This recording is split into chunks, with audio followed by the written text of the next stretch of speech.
जय हिंद साथियों, स्वागत है हमारा यूट्यूब चैनल बिहार सर्वे इन्फॉर्मेशन में। इस बार जो राजस्व एवं भूमि सुधार विभाग की तरफ से जमीन से रिलेटेड जो समस्या है उसको सुधार करने हेतु जो आपका महाअभियान सर्वे कार्यक्रम चलाया जा रहा है, इसमें आपका जो काम होना है वो जमाबंदी संबंधित जो त्रुटि है उसका सुधार किया जाएगा।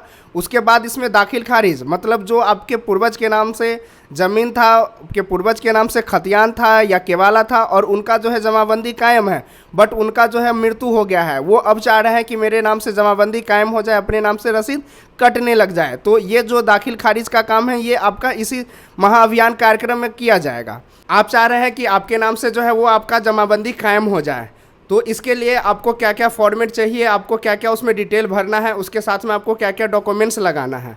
तो इस वीडियो में हम आपका जो खतियानी रैयत है, आप केवालाधारी रैयत है और आपके नाम से जमाबंदी कायम था, उनका मृत्यु हो गया है और अब चाह रहे हैं कि इसमें मेरे नाम से जमाबंदी कायम हो जाए, ये चीज़ें जो आपका फॉर्मेट है इसमें आपको ये बताया जाएगा कि सिर्फ आपके नाम से जमाबंदी कैसे कायम है। इसमें आपको ये नहीं बताया जाएगा कि सबके नाम से जो अलग अलग जमाबंदी कैसे कायम करा जाएगा। इसके लिए आपको अलग वीडियो बना हुआ है, इसके लिए अलग फॉर्मेट तैयार किया गया है। तो इसमें सिर्फ आपके जो उत्तराधिकार के रूप में आपके जो वंशज है जिनके नाम से पूर्व में जमाबंदी कायम था और उनका देहांत हो गया है, उनका मृत्यु हो गया है, तो इस वीडियो के माध्यम से आपको ये जानकारी मिलेगी कि ये जी जो आपका जमाबंदी है वो अपने नाम से कैसे होगा। ये चीज़ें आपका अगर 4 भाई है 5 भाई है, आप अलग अलग जो है वो नहीं करना चाह रहे हैं बस मेरे नाम से जमाबंदी कायम हो जाए, तो इस फॉर्मेट के माध्यम से ये आपका हो जाएगा। तो चलिए वीडियो स्टार्ट करते हैं। तो सबसे पहले हम बात करते हैं कि आप देख पा रहे हैं कि ये जो लिखा हुआ है आपका उत्तराधिकार दाखिल खारिज याचिका प्रपत्र, मतलब उत्तराधिकार मतलब होता है कि जो आपके वंशज के नाम से कोई ज़मीन था और उनका मृत्यु हो गया है, तो उस केस में जो उनके हित अर्जित करने वाले उनके जो वंशज होंगे वो उत्तराधिकार होता है। और दाखिल खारिज मतलब दाखिल होता है जिनके नाम से पहले ज़मीन था और उनसे हट के जो उनके अब उत्तराधिकारी होंगे, जो उनके वंशज होंगे, उनके नाम पे आ जाना, उसको हम दाखिल खारिज बोलते हैं। याचिका प्रपत्र है कि हम आवेदन कर रहे हैं, तो ये चीज़ें आप देख पा रहे हैं कि इसका जो फॉर्मेट है वो आपको 3 टाइप का है। एक तो ये आपका जो कि फर्स्ट पेज है, उसके बाद बात करते हैं जो इसका सेकेंड पेज है कि इसमें आपका भूमि का जो विवरण है वो आपको इसमें लिखना है और चौहद्दी लिखना है। उसी प्रकार से जो ये तीसरा चीज़ है उसमें आपका जो शपथ पत्र है इसके बारे में है, और जो आप हित अर्जित करने से संबंधित जो दस्तावेज है उसका जानकारी आपको यहाँ लिख के देना है। तो ये चीज़ें आपको 3 जो है फॉर्म आपको फिल करना है और इसके साथ में ज़रूरी दस्तावेज जो है वो आपको लगाना है। तो ये चीज़ें है कि उत्तराधिकार एक तो होता है कि जो बाप दादा के नाम से संपत्ति था या आपके नाम से संपत्ति है जिसमें सम्मिलित संपत्ति है और उसको आप लोग चाह रहे हैं कि अलग अलग कर लेने के लिए, तो उसके लिए एक अलग फॉर्म आता है जिसमें आपका लिखा होता है कि उत्तराधिकार बंटवारा दाखिल खारिज फॉर्म, ठीक है। बट ये जो है आपका ये उत्तराधिकार फॉर्म है। उत्तराधिकार मतलब क्या है कि जो हमारे बाप दादा के नाम से संपत्ति, जो हमारे मम्मी पापा के नाम से संपत्ति है और वो हम अपने नाम से करवाना चाहते हैं, बस ये है कि हम अलग अलग नहीं करवाना चाहते हैं, सम्मिलित करवाना चाहते हैं। मतलब जो है कि जो पूर्वज के नाम से जमाबंदी कायम था वो अब हमारे नाम से जमाबंदी कायम हो जाना चाहिए, तो उसका ये आपका फॉर्म है। तो सबसे पहले जो यहाँ पे सेवा में लिखा हुआ है, आप देख रहे हैं कि जो सबसे पहले ऊपर में सेवा में लिखा हुआ है, तो और अंचलाधिकारी मतलब जहाँ आपका ज़मीन है। यहाँ पे कुछ लोगों का कन्फ्यूज हो जाते हैं कि ये अंचल हम कहाँ का लिखें, तो ये अंचल आपको वहाँ का लिखना है जहाँ आपका ज़मीन पड़ता है, जिस ज़मीन के लिए आप अप्लाई कर रहे हैं। इसमें भी जो ये फॉर्म है या कोई भी जमाबंदी पंजी, चाहे आपका दाखिल खारिज से रिलेटेड कोई भी फॉर्म है, तो उसको आपको मौजा 22 भरना है। एक मौजा का एक में भरना है, दूसरे मौजा का दूसरे में भरना है, क्योंकि उसका जो आपका जमाबंदी खुलेगा, जो आपका रसीद कटेगा वो मौजा 22 होता है, न कि आपका हल्का या पंचायत या खाता 22 होता है। इसका आपको ध्यान रखना है। एक मौजा का एक फॉर्म भराएगा, दूसरे मौजा का दूसरे में भराएगा। तो हम एक मौजा का लेके चलते हैं। इस फॉर्म में हम आपको केवाला अगर ज़मीन था तो केवाला का भी फॉर्म फिलअप करके दिखाएंगे। अगर खतियानी ज़मीन है और खतियानी रैयत के वंशज का आप आदमी है या आप उनके वंशज हैं तो उनका भी फॉर्म हम फिलअप करके एक ही फॉर्म में दिखाएंगे। तो चलिए स्टार्ट करते हैं। सबसे पहला है कि जो सेवा में लिखा हुआ है वो अंचल, आप जिस अंचल में आपका ज़मीन पड़ता है वहाँ का हम यहाँ नाम लिख देंगे। ये चीज़ें जितना भी चीज़ हम भरेंगे ये सिर्फ एग्जाम्पल के तौर पे हम बताएंगे, इसमें किसी भी आदमी का या किसी का भी डिटेल जो है शेयर नहीं किया गया है। तो इसमें सिर्फ हम एग्जाम्पल के तौर पे बताएंगे, आप उसको अपने मुताबिक जो है आपका जो रियल डाटा है वो फिलअप करेंगे। सबसे पहले है आपका जो अंचल है वो अंचल हम यहाँ लिखेंगे। तो जो आपका यहाँ अंचल है वो अंचल का हम यहाँ नाम लिख देंगे। आपका जो अंचल होगा वो लिख देना है। अब है कि वहाँ से मैं, अब यहाँ पे आता है कि जो आप आवेदन दे रहे हैं, जो आप दाखिल याचिका का प्रपत्र दे रहे हैं, इसमें अगर आप जिनके नाम से ज़मीन था और उसमें 10 वंशज आ गए हैं, 20 वंशज आ गए हैं या 2 वंशज आ गए हैं, तो इसमें आप किनका नाम देंगे? तो ये जो है आपका याचिका है, इसमें आप 100 आदमी का भी नाम लिख देंगे, उससे कोई फ़र्क नहीं पड़ेगा। आप जो आवेदन देने जाएंगे, जो आवेदन मतलब फॉर्म भर रहे हैं, जो अवेलेबल होंगे उन्हीं का आपको यहाँ नाम देना है। आप यहाँ पे एक नाम दीजिए, कोई दिक्कत नहीं है, 2 नाम दीजिए, कोई दिक्कत नहीं है, एक से ज़्यादा आदमी का नाम दीजिएगा फिर भी कोई दिक्कत नहीं है। तो आप यहाँ पे जो अवेलेबल है उनका जो है नाम डालना है इसमें।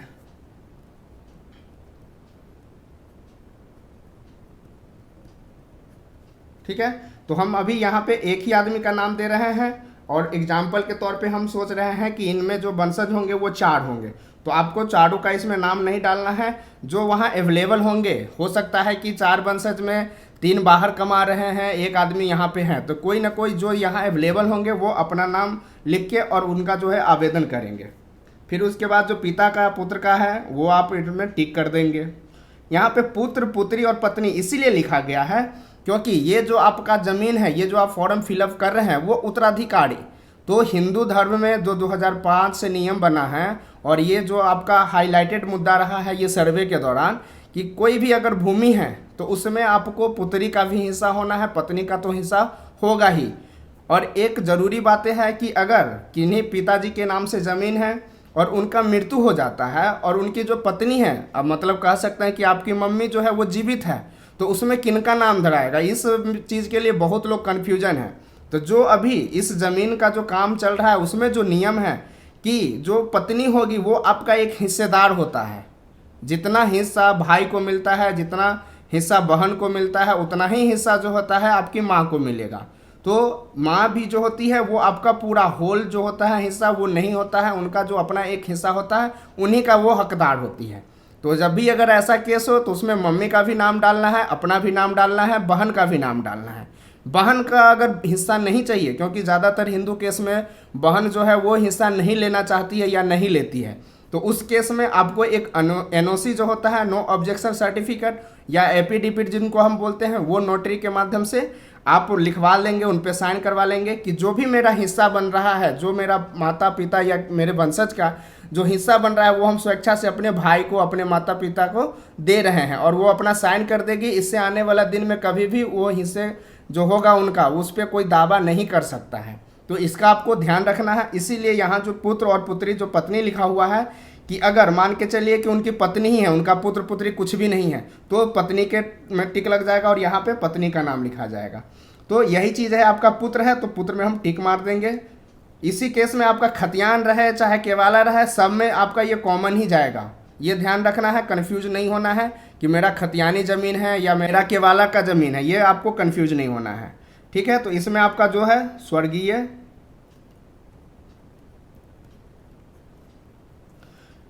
ये अपना उनका पिताजी का नाम लिखा जाएगा। निवासी में जो है आपका जो ग्राम है, जो आधार कार्ड पे है, ये निवासी आपको यहाँ डाल देना है।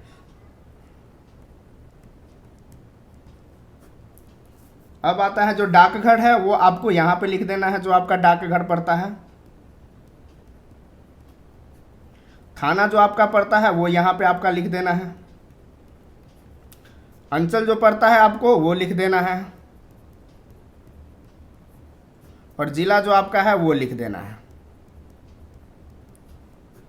उसके बाद है आपका जो पिन कोड है, वो पिन नंबर आपको यहाँ लिख देना है, तो जो आपका रियल में रहेगा वो लिख देना है। अब आता है यहाँ जो मोबाइल नंबर है, मोबाइल नंबर में जो आदमी अवेलेबल रहेंगे उनका जो है आपको मोबाइल नंबर यहाँ डाल देना है। तो मोबाइल नंबर आपको 10 डिजिट का जो होता है वो डाल देना है।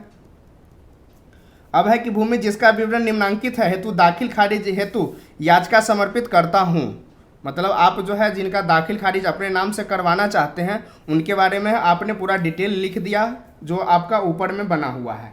अब है कि हित अर्जित करने का माध्यम, तो ये ऑलरेडी उत्तराधिकार जो है वो लिखा हुआ है कि आप उत्तराधिकार के रूप में जो है हित अर्जित जो है वो करना चाह रहे हैं।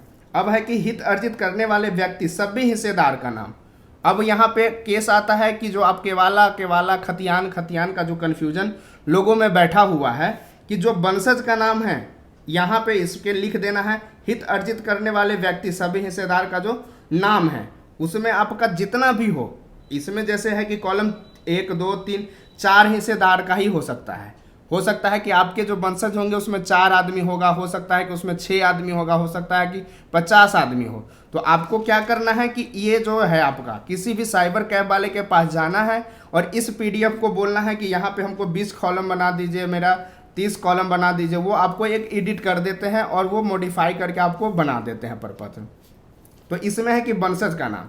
अब यहाँ केस फंसता है क्या कि अगर हम एग्जाम्पल के तौर पे बोल रहे हैं कि जो वंशज होंगे हो सकता है कि ये जो है इनके नाम से ज़मीन था और इनके जो है 4 पुत्र हैं, इनके 4 पुत्र थे, ठीक है। अब इसमें तो इनका डेथ हो गया है और ये जीवित है, ये इनका डेथ हो गया है, ये जीवित है, ये इनका डेथ हो गया है। तो ये जो वंशावली बना हुआ है इसमें आपका ये तो एक हिस्सेदार 2 3 4 हो गए। अब आते हैं इनका जो हिस्सा हम बनाएंगे, इसका जो लगाएंगे तो उसमें हो सकता है कि यहाँ और ये 2 बेटे होंगे, इनका मृत्यु हो गया है, इसमें आपका एक ही बेटे होंगे, ठीक है। तो ये लिख दिए हम एग्जाम्पल में। अब होता है कि इसमें जो आपका है कि ऐसे तो 4 हिस्सा होना चाहिए था, तो हम यहाँ क्या कर रहे हैं कि बंटवारा नहीं कर रहे हैं। इसमें देखिए कि ये जो सिर्फ उत्तराधिकार के बारे में लिखा गया है, आपको इसमें बंटवारा नहीं करना है। इसमें आपका जो खाता खुलेगा, जो आपका जमाबंदी कायम होगा, वो आपका जो है सम्मिलित होगा। तो सम्मिलित में है कि सभी हिस्सेदार जितने भी होंगे 1 2 3 4 5, इसमें 5 आदमी हैं, बट ये है कि एक हिस्सेदार ये हो गए, एक हिस्सेदार ये हो गए, एक हिस्सेदार ये हो गए और एक हिस्सेदार ये हो गए। तो इसको आपको इस प्रकार लिखना है ताकि आपको आने वाला दिन में किसी में कोई तकरार ना हो, कोई दिक्कत ना हो। तो ऐसे लिखाएंगे, जो बी का नाम है वो हम इस वाले कॉलम में लिख देंगे, ठीक है। उसके बाद ये जो सी का मृत्यु हो गया है तो एक्स और वाई जो है, तो इस जो एक्स और वाई का है हम नीचे वाले में लिख देंगे, ये सम्मिलित में हो जाएगा, ठीक है। उसी प्रकार से जो आपका डी है वो अकेला डी है तो हम यहाँ पे डी लिख देंगे। उसके बाद जो एफ है वो अकेला एफ है तो हम यहाँ पे लिख देंगे। इससे कन्फ्यूजन आपका दूर हो गया होगा। इसी प्रकार से आपको केवाला केस में होगा या वंशा जो आपका खतियानी है उस केस में आपको इसी बात का जो है ध्यान रखना है। तो चलिए हम ये जो नाम है उसमें हम नामाकरण करते हैं। है कि यहाँ पे एक वंशज का नाम हो गया, दूसरे का जो 2 आदमी था उनका दोनों का नाम लिख दिए हैं, तीसरा हो गया, चौथा हो गया। अब इनका जो पिताजी का नाम होगा, क्योंकि ये और ये जो है आपका दोनों सेम ही होगा इनके पिताजी का नाम, तो वो हम यहाँ पे लिख देंगे। उसके बाद यहाँ पे भी हम लिख देंगे और इनके जो पिताजी होंगे ये हो सकता है कि इनके जो भाई थे उनका हो सकता है, तो वो हम यहाँ पे लिख देंगे, जो भी इनका भाई का नाम होगा। यहाँ पे देख रहे हैं कि ये जो वंशज है इनका जो संबंध है वो क्या है, तो ये जो आपका है ये सबका जो संबंध है वो पिता का है, तो हम पिता सभी में लिख देंगे। जाति जो आपका है वो अपना जाति रियल वाला जो है वो आपको यहाँ लिख देना है। लिंग जो है आपका पुरुष होगा पुरुष लिख देना है, महिला जहाँ होगा वहाँ वो लिख देना है। मोबाइल नंबर सबका अगर अवेलेबल है तो आपका मोबाइल नंबर जो है लिख देना है यहाँ पे। आधार संख्या जो है आपका सभी का जो है आधार, यहाँ पे जैसे 2 आदमी का है तो दोनों का अगर लग रहा है तो दोनों को यहाँ पे हटा देंगे, ठीक है। उसी प्रकार से इसका भी आपको आधार संख्या जो है आपका वो लिख देना है। पता जो है आपका कॉमन अगर होगा तो सभी का कॉमन जो है निवासी लिख देना है, जिला लिख देना है, 1-2 चीज़ आपको लिख के कॉमन कर देना है। तो ये चीज़ें आपका निवासी तक हो जाता है। इसमें आधार संख्या सबका लिखा गया, मोबाइल नंबर सबका लिखा गया, लिंग जाति ये जो है आपका कॉमन वो लिखा गया। अब आते हैं जो व्यक्ति पूर्वज का नाम जिसे हित अर्जित किया गया है का विवरण। मतलब ये क्या है कि जो व्यक्ति जो पूर्वज का नाम से ज़मीन था उनका आपको पूरा डिटेल देना है कि जो आप ज़मीन उत्तराधिकार के रूप में ले रहे हैं और क्लेम कर रहे हैं उनका क्या नाम है। हो सकता है कि एक मौजा में आपके मम्मी का भी ज़मीन होगा, आपके दादा के नाम से ज़मीन था, आपके दादी के नाम से ज़मीन था। तो जिन जिन के नाम से ज़मीन था, जिनके नाम से जमाबंदी कायम था, उनका जो आपका यहाँ डिटेल लिखना है। तो हम अभी एग्जाम्पल के तौर पे दादा के नाम से समझ रहे हैं और पापा के नाम से। आप हो सकता है कि दादी के नाम से ज़मीन होगा, या हो सकता है किसी और के नाम से ज़मीन है और वो आप अपने हिस्सा में लेना चाह रहे हैं, तो उसका जो पूर्वज है उनका डिटेल आपको यहाँ डालना है।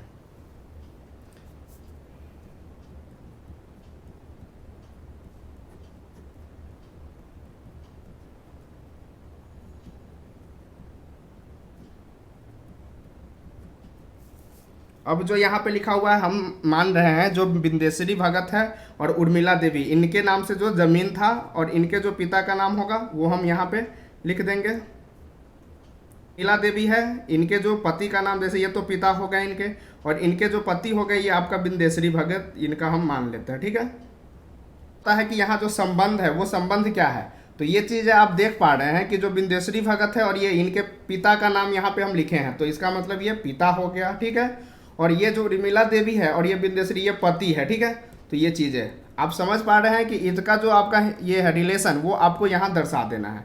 अब जो जाति है, तो जो जाति आपका होगा वही जाति यहाँ पे होगा, सेम जाति है वहाँ लिख देंगे। यहाँ पे आपका पुरुष जो है वो लिख देंगे, यहाँ पे महिला है तो वो लिख देंगे। ठीक है, मोबाइल नंबर जो है आपका जो है, क्योंकि जो पूर्वज के नाम से है उनका मोबाइल नंबर तो अब नहीं डालना है, आपका जो अपना मोबाइल नंबर रहेगा वो डाल देना है। फिर उसी प्रकार से जो निवासी एड्रेस आधार कार्ड में होगा वो आपको यहाँ डिटेल फिल करना है। तो आप देख रहे हैं कि ये जो आपका फर्स्ट पेज है ये आपका कंप्लीट हो जाता है। इसमें आपको किसी भी प्रकार से कोई कन्फ्यूजन नहीं होना चाहिए। अब हम इसी प्रकार से आपका दूसरा जो फॉर्म है ये फिल करते हैं। अब देख रहे हैं कि यहाँ लिखा हुआ है कि हित अर्जित किए गए भूमि का विवरण। इसमें है कि हित का जो अर्जित किए हैं जो आपके पूर्वज हैं उनका सिर्फ इसमें नाम लिखा है। ठीक है, इसमें आपका नाम का डिटेल लिखना है, और इसमें है कि हित अर्जित किए गए भूमि का, तो इस भूमि में आपका कोई जिस जिला में आपका ज़मीन है वहाँ का जो है यहाँ पे हम डिटेल लिख देंगे। जहाँ अंचल में आपका ज़मीन पड़ता है वो लिख देंगे। जो आपका हल्का या पंचायत वो आपका जो होगा वो लिख देंगे। राजस्व ग्राम जो है आपका जहाँ ज़मीन पड़ता है उस मौजा का जो आपका नाम है वो लिख देंगे। ठीक है, राजस्व का जो थाना नंबर है ये थाना नंबर आपको लिखना है। जो आपके रसीद में, जो आपके केवाला चाहे आपके खतियान में जो भी डिटेल रहे आपका थाना नंबर यहाँ पे लिख देना है। अब आते हैं मेन जो है आपका, इसमें है कि कंप्यूटराइज जमाबंदी संख्या या वर्तमान भाग पृष्ठ संख्या। मतलब ये जो चीज़ें फॉर्म आप फिल कर रहे हैं ये ध्यान रखने वाली बात ये है कि जिनके नाम से जमाबंदी कायम होगा तभी आप ये फॉर्म फिलअप कर पाएंगे। अगर मान के चलिए खतियानी ज़मीन है उनका कभी भी जमाबंदी कायम नहीं है, आप इस फॉर्म को नहीं फिल कर पाएंगे, ना आपके नाम से कभी भी जमाबंदी कायम होगा इस महाअभियान में। क्योंकि ये जो आपका फॉर्म फिलअप हो रहा है ये महाअभियान के लिए ही हो रहा है, जिसमें आप काम करा सकते हैं, अपने नाम से जमाबंदी कायम करा सकते हैं। इसके लिए ये ज़रूरी है कि आप जिनके भी नाम से ज़मीन का आप बंटवारा कर रहे हैं या अपने नाम से चढ़वाना चाह रहे हैं उनका जमाबंदी कायम होना ये सबसे इम्पोर्टेंट है। वो अगर जमाबंदी कायम नहीं है फिर आप फॉर्म भरिए नहीं भरिए उससे आपको कोई फ़र्क नहीं पड़ेगा। तो ये ध्यान रखना है। यहाँ पे लिखा हुआ है कि कंप्यूटराइज जमाबंदी संख्या या वर्तमान भाग पृष्ठ संख्या। ठीक है, तो यहाँ पे एक दो केस आता है कि हो सकता है कि आपका ऑफलाइन रसीद कटा हो, ऑफलाइन आपका जमाबंदी कायम है बट आपका ऑनलाइन जो है वो प्रदर्शित नहीं हो रहा है, ऑनलाइन नहीं चढ़ा हुआ है। तो उसके लिए क्या करना है, जो आपका जमाबंदी पंजी जो छुट्टी हुई जमाबंदी के लिए जो फॉर्मेट आया हुआ है उसका वीडियो ऑलरेडी मेरे चैनल पे अवेलेबल है। पहले आपको वो फॉर्म फिलअप करना है कि जिससे कि जिनके नाम से जमाबंदी पहले से पूर्व में कायम था उसका ऑनलाइन चढ़ जाए, सबसे पहला काम। और दूसरा काम ये है कि फिर उसके बाद आप ये फॉर्म फिलअप करेंगे। अब ये नहीं है कि पहले हम इंतज़ार करेंगे कि मेरा नेट पे चढ़ जाए फिर उसके बाद इस फॉर्म को हम अप्लाई करेंगे, तब तक महाअभियान कार्यक्रम ही ख़त्म हो जाएगा। आपको दोनों साथ में कर देना है। ये चीज़ें आपको ध्यान रखना है कि जो आपके पूर्वज के नाम से ऑफलाइन कभी भी रसीद कटा है उसको ऑनलाइन चढ़ाने वाला जो होता है छुट्टी हुई जमाबंदी, इसका जो है वीडियो ऑलरेडी बना हुआ है, उस पर आप जाके कर सकते हैं, खुद से जो है आप इसको फॉर्म भी फिलअप कर सकते हैं। और इसमें है कि कंप्यूटराइज जमाबंदी जो संख्या है वो आपको लिखना है। अगर ऑनलाइन कभी कटाए हैं तो, अगर नहीं कटा हुआ है तो आपको इसको जो है खाली छोड़ देना है। हो सकता है कि आपका जमाबंदी जब आप ऑफलाइन कटाते हैं तो वो ऑफलाइन के कॉर्नर पे वहाँ पे जो है रसीद के कॉर्नर पे जमाबंदी संख्या लिखा होता है, तो वो जमाबंदी संख्या आपको यहाँ लिख देना है, जो पहले जिनके नाम से जो रसीद कटा था उसका। ठीक है, तो ये हम लिख देते हैं जो भी रसीद का था। अब आते हैं जो खाता खेसरा है, मतलब आपके पूर्वज के नाम से जो ज़मीन था उसका खाता खेसरा रकबा चौहद्दी जितना भी पूरा डिटेल है वो आपको यहाँ लिखना है। तो इसमें आपका खाता कॉलम में खाता लिख देना है, ठीक है। जो आपका प्लॉट संख्या है वो लिख देना है। जितना आपका ज़मीन है एकड़ में है एकड़ में लिख देना है, डिसमिल में है वो डिसमिल में लिख देना है। ये आपको एग्जाम्पल के तौर पे बताया जा रहा है।